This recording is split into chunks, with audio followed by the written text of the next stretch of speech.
Я думала, що я її не довезу. Люди бояться їхати нікуди. А нас не вб'ють, треба виїжджати.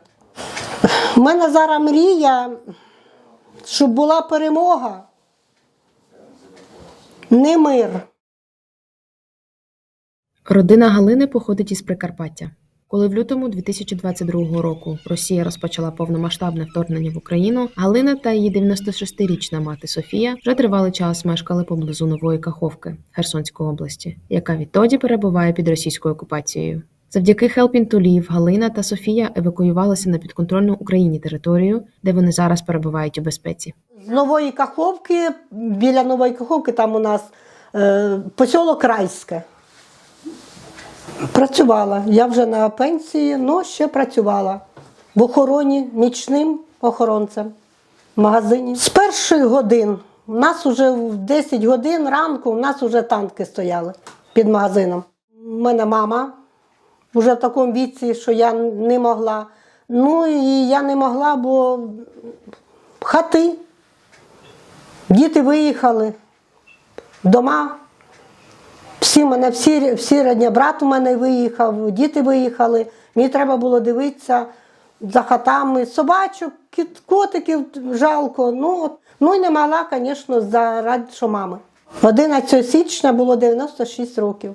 Бо вона, коли була там, вона не хотіла виїжджати. Я тут буду вмирати, я тут, як кажуть, вже шита.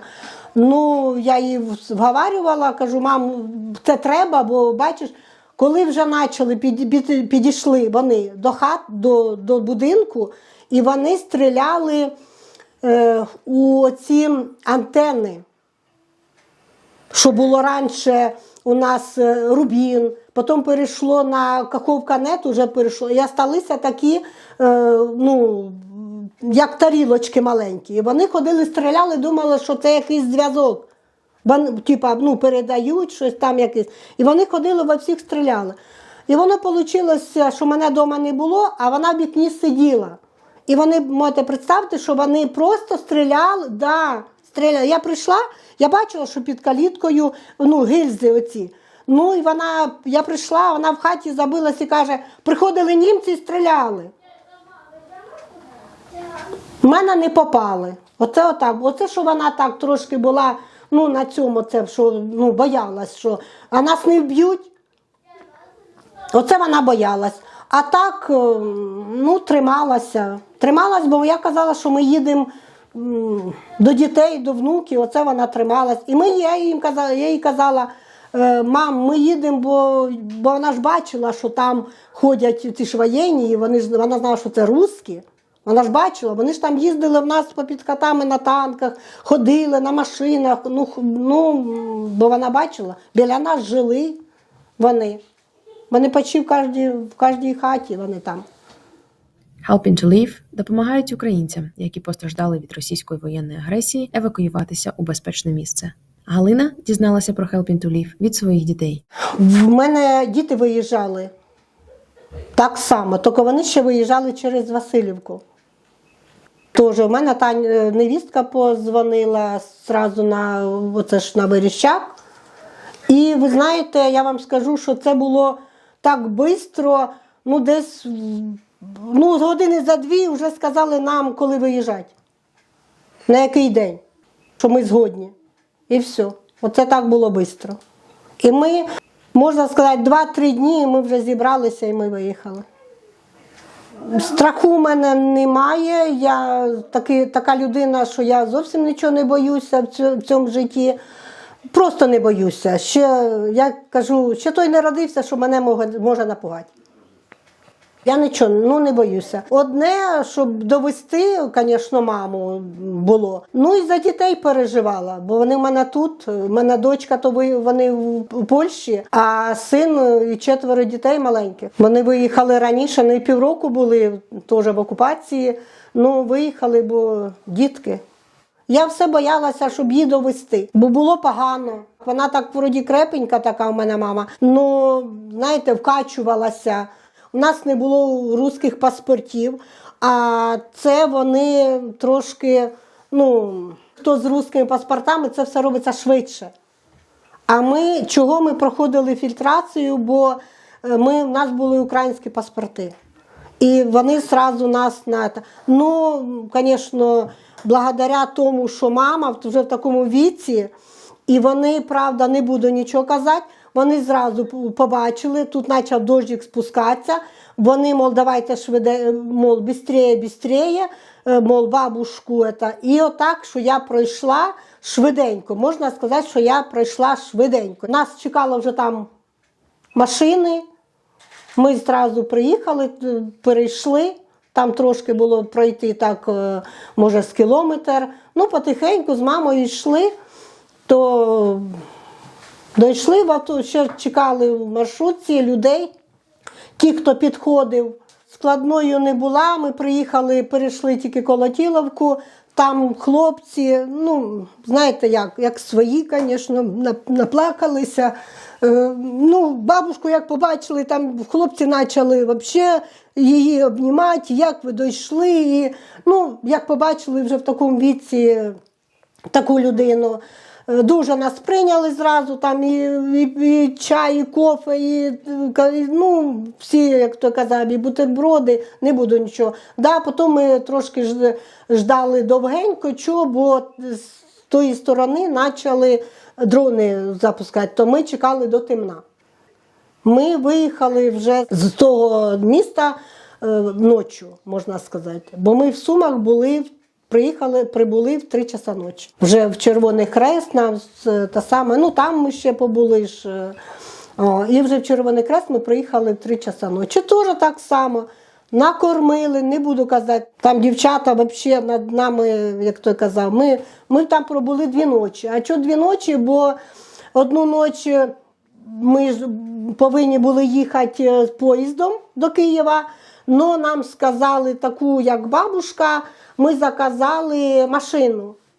І ми вас відвеземо прямо до пункту назначення. І нас везла машина, лікар Віка і водій Діма. Теж їхали дуже добре, просто, ну, я задоволена, а мама так, взагалі, ну, доїхали швидко. А що нас тут? Я їхала до внуків, до сина, до невістки, бо вони вже тут були.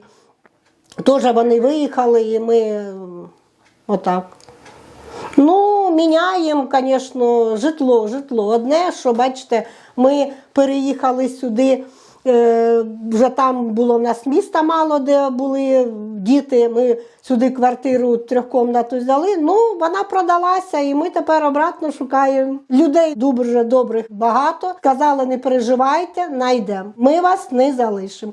Бо в мене ще внучок ходить на футбол, він тут займається десь з вересня, ходить в 3 клас, пішов на футбол і зразу через місяць він попав в команду Коростеня. Зразу його взяли. Так, в нього є вже нагороди. Він в тому році був кращий ігрок року. В нього є вже медалі, і він ходить, ну, хоче бути футболістом. І там сказали теж вже всі батьки, що ходить він, не переживайте, ми вам знайдемо і тренера. Ну, отак, дуже люди, не можемо нічого сказати. Шукають нам. Сказали, бо я кажу, може десь ми будемо їхати. Ні, ми вас вже звідси нікуди не випустимо. Незважаючи на неймовірні труднощі життя в умовах російської окупації, багато українців не евакуюються на підконтрольні Україні території. Ми запитали Галину, чому, на її думку, так відбувається. Хочуть виїжджати, є люди такі, що виїжджають. Но як їм кажуть, що тут не важко, ще важче, бояться. І дуже бояться. Є, що люди там, я навіть не знаю, як вони зараз живуть, я вам правду кажу. Є такі, що не отримують нічого, ні гуманітарку не беруть, не отримують русську, нічого. Тільки обналічують свою пенсію українську. Є. А є такі молоді, ну це в нас поля. Поля спасають молодих таких, що, бо робот немає. ходять на поля і трошки підробляють. Ну, таким дуже важко, я вам кажу. Які не хочуть залишати свої дома. Все нажито, все не... Ну, ніхто не знав. Тільки люди виїжджають, там зразу заселяються вони. І вони все вивозять. Там залишають хати пусті, стіни. Просто стіни, все вивозять. Все просто вони вивозять. Вони грузять на машини і вивозять. І люди бояться, це все нажито. Вони бояться, як це залишити, як залишити. І є, що в людей ще немає, хоча я скільки ось і кажу, що да, є це все безкоштовно, є. Ну, бояться люди, бояться. Є з дітками. Є з дітками навіть там. Коли шумно, да, там же ж не заховається ні в підвал, нікуди, бо у нас пісок і, ну, є багато виїхало. Люди бояться їхати нікуди. Я говорю, що треба виїжджати, легше буде, легше. І я коли общаюся, навіть, ну, в мене там друзі залишилися, виїжджайте, це легше буде, ну, освобождати. Наші чого? Бо люди там, і вони не можуть навіть наступати, тому що там люди там дуже багато людей, вони нічого не можуть. Наші не можуть. А якби, да, хати, це все наживне, ну це все наживне. Саме головне – життя. Я говорю, виїжджайте, все це можливо, все можливо. Я так само думала, що ой, там треба гроші, все. А я не витратила ні копійки. Так що треба виїжджати, треба виїжджати. Наприкінці кожного інтерв'ю ми запитуємо наших оповідачів, який об'єкт, річ ви взяли з собою, коли залишили своє старе життя позаду. Це вона з ними, це молитвенники, колядки, це її. Вона все время з ними, вона де-куди, це вона, ти мені їх ложи, це моє. Ми ж самі з Карпат, то ми любимо, ми без коляд ніяк. У мене мама так це, вона колядує, вона й зараз може колядувати. Просто колядує собі, співає собі, колядує. Це мама взяла фотографію, вона все время з нею цю фотографію, вона так лежить у неї в молитвеннику. І вона, ну, там тато, там бабуся, там сестри. Ну, вже немає, вже є, що нема в живих. Це все я така була лохмата. Оце. Це вона, вона вже нема в живих. Це її брат, ось, це теж нема в живих, це папин брат. Оце одне напоминає там. Більше такого. Я просто не могла нічого більше взяти. Да, я хотіла фотографії взяти діток, внуків, але просто не було можливості в мене взяти його. Я тільки взяла рюкзак, собі переодягнутися, мамі і більш нічого. Ми запитали Галину, про що вона мріє сьогодні. У мене зараз мрія, щоб була перемога. Не мир. Бо там кажуть, хочуть миру. Ні. Мир ні. Нам треба перемога. Бо нам треба освободити все. В Криму навіть нас. В Криму. Є люди в Криму навіть. У мене є люди, що я дуже багато в Криму, там теж чекають. Хоча вже скільки років, але вони чекають. З початку повномасштабного вторгнення в Україну Helping to Live допомогли понад 45 тисячам людей. Із них понад 19 тисячам людей вдалося евакуюватися з тимчасово окупованих територій. Залишити дім складно, але українці з тимчасово окупованих територій все ще можуть відчути себе вдома в безпеці.